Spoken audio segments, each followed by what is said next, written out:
Here we go. We are following a feature moving westward into the Caribbean. Here it is. There it is. Look at that thing. Jeez.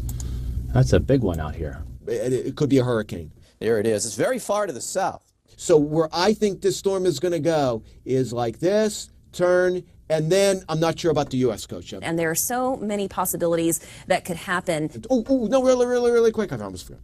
So many steering possibilities that could happen. What are you talking about? I see two. Two is not a lot of possibilities. I'm not even sure two is a couple. Well, I guess two is technically a couple. Count them. 1, 2. All right. So looks like it could go up and hit the East Coast or go and hit the Gulf Coast. Stay cool. This is a Thor News presentation. Thor News presents. Welcome to Asteroid Fight Club. I'm your host, Thor. Today we've got a video message. I'm gonna have to science the shit out of this. Hit the button, baby. So very, very likely we're going to have Matthew on our hands relatively soon. All right, ladies and gentlemen, I've been burned a couple times this year on hurricanes, tropical storms, and depressions, so I've been taking a break. But we now have a good reason to come back for Invest 97L. It's giant, huge, massive, and she's going low. Usually that would be wonderful news. We're talking about a tropical wave, tropical depression, tropical storm, possible hurricane that is massive, giant, and is going so low, she seems almost sure to be headed towards the Gulf of Mexico or the East Coast of America. So that is not good news. Now the sheer size of this thing is mind-blowing, and it's a potentially dangerous storm. For the Caribbean, possibly the United States, I want to remind you, we are talking about possibilities, so it's a possibility that this thing could be giant, dangerous, and destructive. It is not a sure thing. I always know that. I'm not here to fearmonger, doom shit up. The world is doomy enough as it is. And this channel is called Thor News. It's supposed to be heroic, not cheeseball douchebaggy, okay? So I'm just reminding you again, hurricane season won't end for at least another month or two. And the jet stream has been flipping out. The mean sea level pressure has been off the charts. And just overall, everything's weird and bass-backwards. Let's read some official shit. So, will 97L threaten U.S.? Forecasts of what might happen to 97L beyond 5 days from now are speculative. But let's go ahead and speculate, shall we? A large upper-level low-pressure system is expected to form over the mid-Atlantic states late this week. And the steering currents associated with this low are expected to be strong enough to pull 97L more to the northwest by the weekend, according to a majority of the Sunday morning runs of the models. In this scenario, Haiti, Jamaica, Cuba, and the Bahamas, and Florida would be at greatest risk for strike by 97L. And I've seen a lot of things that say, hey, Florida, you're going to get hit a couple more times before this is all said and done. The models are in substantial disagreement of the evolution of this upper level low, which has been normal. European models, American models, all models have been all over the place. So nobody knows, bro. Nobody knows. But I will keep you posted on this one. Keep our eye on it. I know that like me and BP and I think J7409 are usually pretty decent at covering this stuff for you guys. So remember, we just cover worst case scenarios and possibilities. So if a storm doesn't happen, it's not my fault, man. It just looked like it had potential to be maximum damaging. Okay, peace out. God bless everyone. Stay cool and dry and calm. Try and have a sense of humor, man. All right. As we head our way through the end of September and October, still plenty of kick left in the Atlantic hurricane season as we still have that secondary peak, which historically occurs right around October the 16th. We are following a feature moving westward into the Caribbean. So here's the thing about 97L. And as the system continues to move west, there are signs this could get better organized later in the week here. 5-day possible development area is what we have to look at. Here is our system. It's moving west. It's going to continue to move west. The National Hurricane Center is right now giving this a 90% chance of development. So this is going to continue to move west. I talked about how this system is going to continue to move west. I want to show you why. That upper level high that I talked about, that's what's going to steer it. Let's go to Wednesday afternoon. Here's our upper high. It's beginning to strengthen. Here's our system. But this west movement, I keep talking about it, it's going to continue. Let me go forward to Thursday evening. Here's your upper level high. Here's your system somewhere in here. Let's look at Friday night. You still have this upper high right here. What this trough is likely to do, it's likely to protect the Gulf of Mexico, at least the central Gulf Coast states on west.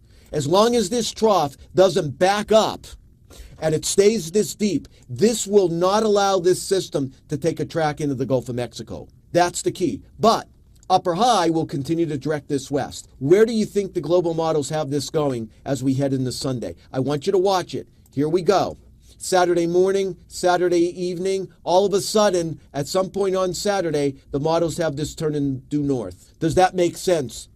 I could see it. I don't think it's correct. And nor should anybody. You should look at this model saying, how is it wrong, not is it right? I think this system, instead of taking a curl here, you're going to see this curl farther west.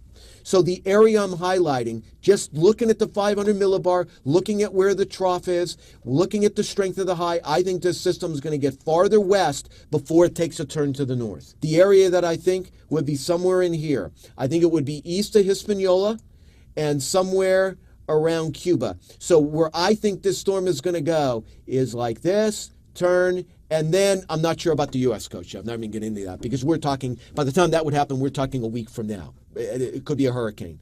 But tracking it west track through Friday, Saturday, and then a turn. Maybe I'm wrong. Unless this trough is back here, then you'd have more room for this to come farther west.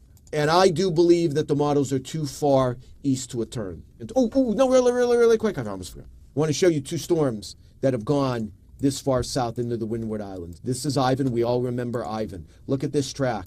Right across Grenada, south of Jamaica, and then the turn came in the Central Gulf Coast states. This is 1954 Hazel, but I do believe that this will be more of a track like this, and then we'll see about the U.S., but you never say never. All right. These are crazy days indeed. And there's still a lot of question over what could happen with 97L and where exactly it is going to wind up. Again, the next name on the list would be Matthew. Once this system gets into the Atlantic, not only do things in the upper part of the atmosphere get a little more conducive for development, but boy, take a look at the ocean content. And what you're looking at is the depth of the 80-degree water. The brighter the colors, like the reds, the bigger the depth that you have that 80-degree water. So that's a lot of energy.